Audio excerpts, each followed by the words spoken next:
Investors Trading Account. Also, this episode is brought to you by the number 4.4%. That's how much value stocks have outperformed growth stocks since 1927, almost a century. Are we ready for a game of catch-up? So, Michaela, we've had a lot going on this year. Just tell me what you think of the markets right now. You know, I'm really bullish on value stocks right now, and I think the macro is telling us to be that way a little bit, right? You're seeing inflation that's greater than the last decade. You're seeing interest rates continue to remain elevated, and we're in a period where growth stocks have done really well. And all three of those things typically portend to value stocks doing well. So I'm bullish on value. I think the market trading at the multiple that it is today of 2 times what it typically trades at feels a little rich. And I think value stocks are becoming to come in vogue. And actually, we've seen that in the first month or so of the year, where the Russell 3000 value has increased, call it 4.5% versus the same growth index, increasing maybe 25 basis points. So might be seeing a shift of sentiment there. We're calling it the Great Value Renaissance. We'll get into that in a few minutes. We want to tackle our phrase of the day right now, which is investor psychology.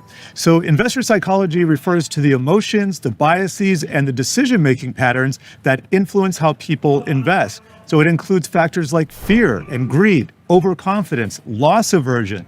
And these things impact buying, selling, and also risk-taking behavior, where you put your stop, if you have a stop. Take us through some of these things that we have to be concerned about. Anybody pulling the trigger is facing these. Absolutely. And, I have seen these biases come from basic retail investors, and the data shows us that, all the way to working for a self-made billionaire at one of the largest growth shops. We all face these same issues.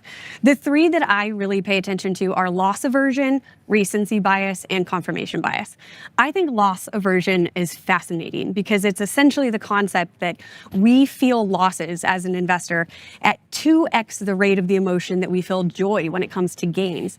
And there's fascinating neuroscience about this. The neuroscience actually tells you that when you feel a loss as an investor, the same part of your brain that lights up when you feel physical pain lights up. So that just goes to show you we're already against human nature in such great form to not make trading decisions based on emotions, or at least to try not to. I've seen this in play on X, where people tend to brag about having 99% winners as though that's possible, as though that's a desired goal. The pros, I can tell you, have maybe 1 in 3, 1 in 2, sometimes 2 in 3, depending on your investment style. Those are the win rates, and losses are part of the game. So how do we tackle this as investors? How do we get beyond these things that are holding us back?